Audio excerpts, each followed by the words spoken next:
Okay, we're on Daf Tzadi Vav Amid Aleph, the Mishnah. The Mishnah says, Hanoitel Gid Anosha. If you remove the Gid Anosha, Tzarech Sheyitel Es Kuloi, you have to remove it entirely. This is a reference to a machlokes. I don't know if I explained it properly a few days ago. It's machlokes Rabbi and Rabbi Yehuda.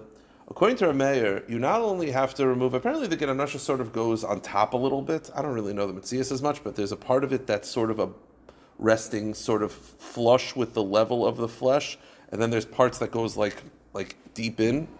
According to our mayor, you have to not just remove the top layer, you have to surgically remove every little piece. You have to go in with pliers. Rabbi Yehuda disagrees. Rabbi Yehuda says just remove the top layer and it's fine. The fact that a little bit is remnants, that's fine. So says the Mishnah, the first line of the Mishnah is authored by Rav Meir, that if you're going to remove the Gid Anosha, you have to remove not just the top layer, you have to, with a plier, mamish, all the roots. I use those terms, the roots. You got to remove the roots as well. Rav Yehuda, Aimer, no. Kedilakayim by mitzvahs natila. All you have to remove is enough to mekayim the mitzvah natila. In other words, just the top layer. You don't have to go after the roots. You got to remove the trunk, not the roots. Again, a shorter, Another machlokes. So if you eat a kezayis of a Gid Anosha, seifek arboim, you get lashes. Let's say you eat the entire Gid Anosha and it's less than a kezayis, chayiv. The Tana Kama Shita is that you're chayiv. This is what's called in halacha a beria. Normally in halacha you're only punished for eating a kezayis, but let's say you eat a bug, an ant, but the entire ant with the feet and the antenna, the whole thing. So you're going to be chayiv, get lashes. It's less than a kezayis. The answer is this is the entire beria, the entire creation of the way Hashem made it. Hashem gives a chashivas. Normally kezayis is chashiv, but if you eat the entire thing, it's also chashiv. Rav Yehuda disagrees, as we'll see in the Gemara. Rav Yehuda says no, it has to be a kezayis. Gid Anosha is not a beria. Tanakama believes it's a beria. Rav Yehuda disagrees. Then the Mishnah says one more machlokes regarding Gid Anosha. How many thighs is it aser? According to Tanakama, it's aser both the right and the left. According to Rabbi Yehuda, it's only also the right. So it says, if you eat the Gid Anosha on both thighs, you eat the right thigh and the left thigh, you get 80 lashes, because there's two separate Gid Anoshas. Rabbi Yehuda Rabbi Yehuda says, no, you only get lashes for 40. Rabbi Yehuda holds is only the usher is the right thigh, the right Gid Anosha, not the sciatic nerve in the left thigh. Okay. Zak the Gemara. First machlokes we had, which was Rav Meir and Rav Yehuda, is it enough to cut off the top layer, or do you have to go at the roots? Bar Piuli was apparently a young man. Havakoi kamei de Shmuel. He was standing in front of Shmuel. V'komenakar atme, and he apparently was preparing Shmuel's meal, and he was removing the Gid Anosha. But havakagoyim le, he did Rav Yehuda's shita. He was just cutting off the top layer. He wasn't going after the roots. Shmuel's watching this, and Shmuel says to him, Amar le, chus beitvei. No, dig after the roots. In other words, Shmuel is saying, I don't paskin like Rav Yehuda that it's enough to cut off the top layer. You got to go after the roots.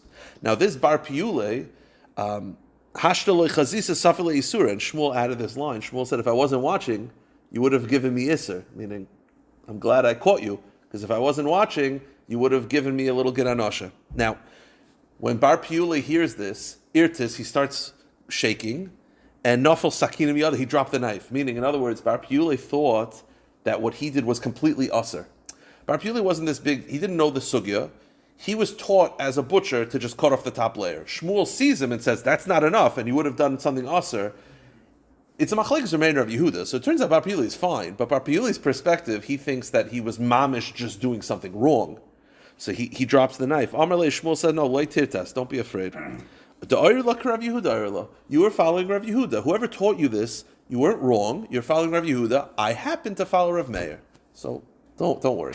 The Gemara says, Amar Rav Sheshes, my deshakol Bar Piule da'iraisa Rav Yehuda. What Bar Piule did, what Bar Piule was removing, was the biblical, was da'iraisa for Rav Yehuda. In other words, it's biblical Gid Anosha according to Rav Yehuda. Now stop right there. That implies, that line of what Bar Piule did was Rav Yehuda's da'iraisa implies that there is an Issa D'Rabbanan according to Rav Yehuda. The problem is that's not true.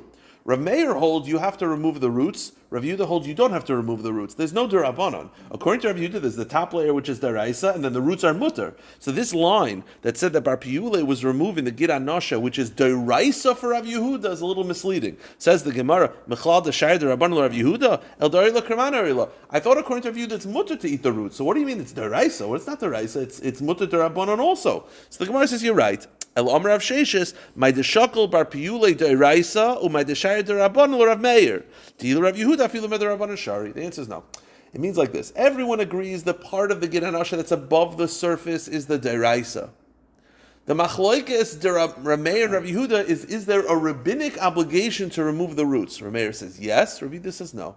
So what Bar Piyule did was he fulfilled the deraisa gid hanasha according to everybody. What he did not do was the rabbinic obligation to remove the roots of Rav Meir. Rav Yehuda would say it's motor. He was following Rav Yehuda, and Shmuel followed Rav Meir. Now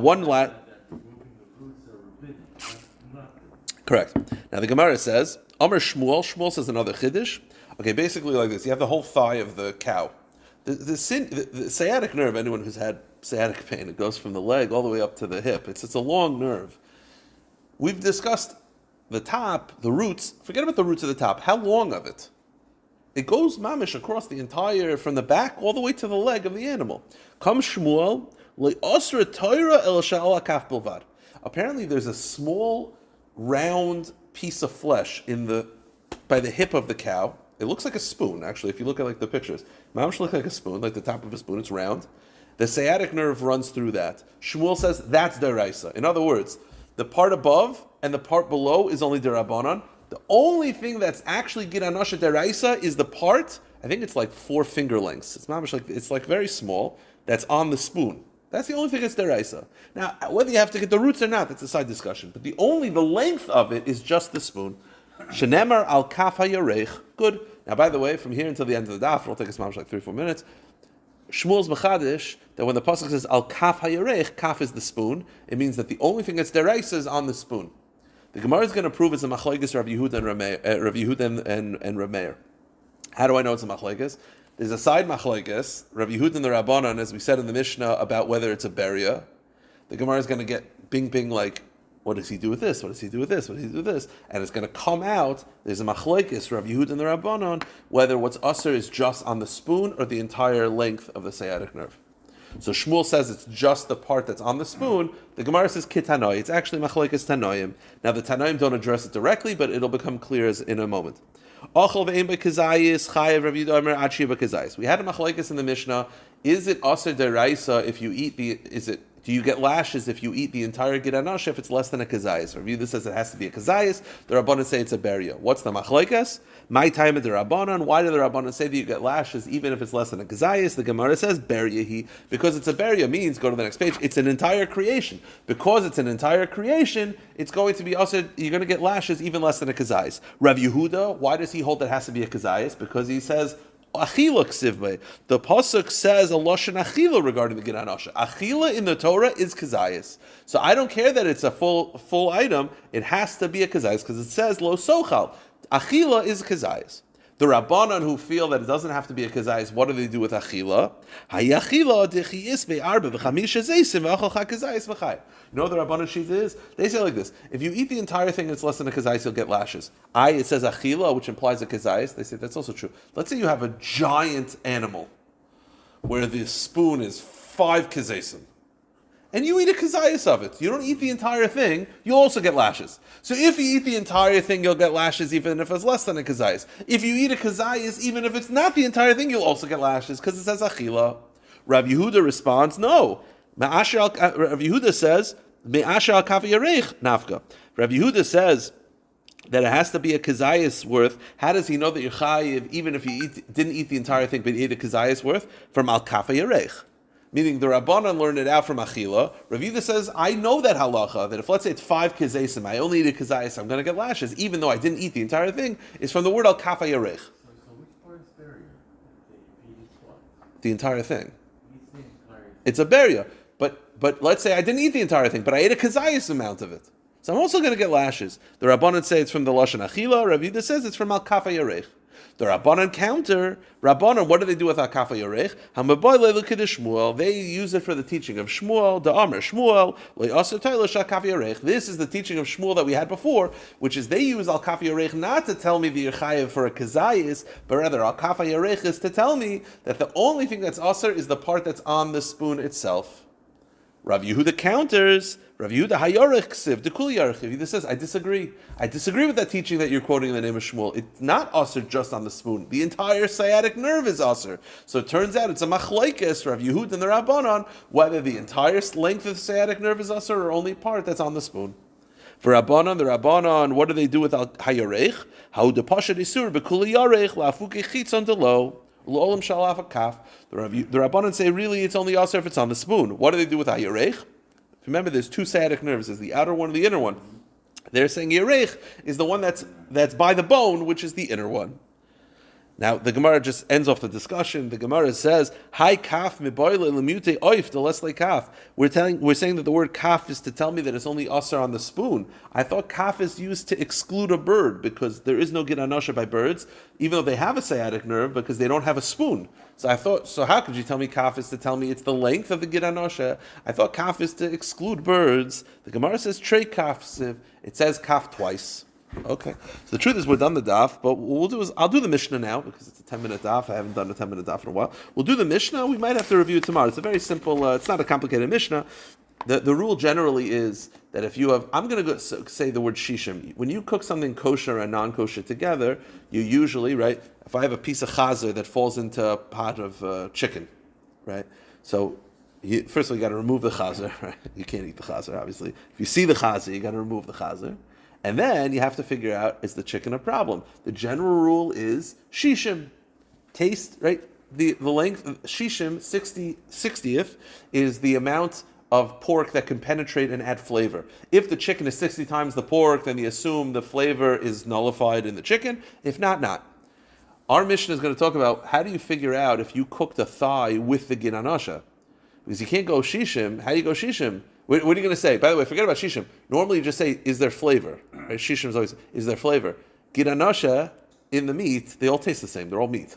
So it's called min b'mino. They taste the same. So it says the Mishnah, Yoresh and Esbashaba gid anosha, if you cook a thigh of meat with the gid anosha in it, im yesh ba banosin tam. So, hareza asura. So normally you go with shishim, because what's the significance of shishim? You go with flavor. You say, well, is this chazer flavor in the chicken? So what do you do this over here? You look at, is the flavor of gid anosha penetrating the meat? How am I supposed to know? What are you going to ask a guy? It all tastes the same. So it says the Mishnah Kates and Misharon also, K'basar belefes. We look at the gid anosha and the meat as if it's meat and turnips. In other words, you basically pretend it's pork and chicken, and then you figure out shishim. In other words, you go with shishim. Okay. I mean, you can't just go with flavor because I can't actually taste the difference. Even though there was a concept in the Gemara, they would give it to a guy to taste it. I can't do that over here because it's meat and meat. They all taste the same, so you figure out what's the ratio if it wasn't meat and meat, if it was meat and potatoes. In other words, shishim. Zak the Mishnah, gid anosha shenizbashel imagidim. If I cook one gid anosha with other sinews, so I have the gid anosha, which is an aser sinew, and I have a pot of sinews, all stewing together. So here's the halacha. Bizman shemakiro, if you recognize the original gid anosha, you have to remove it. Then you have to figure out the other sinews. Then benosin tam, then it's shishim with the other sinews, the kosher sinews.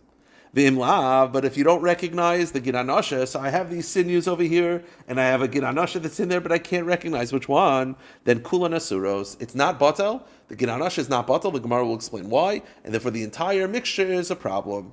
Right? The whole concept that you go with shishim is always because the actual item itself is nullified. It's mixed in. The gid anosha is not batel, as the Gemara will explain why. Similarly, haroitev b'naisin tam. And by the way, the soup, the actual juice itself, you throw out all the sinews because the gid anosha is not batel with the other sinews, so they're all a problem. But the juice, the soup itself, that's b'shishim.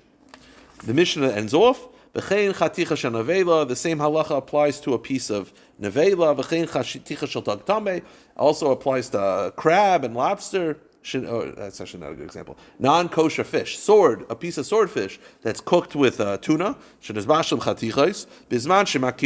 you recognize the swordfish, then you throw it out b'naisin tam, and the rest of the tuna is mutter b'shishim.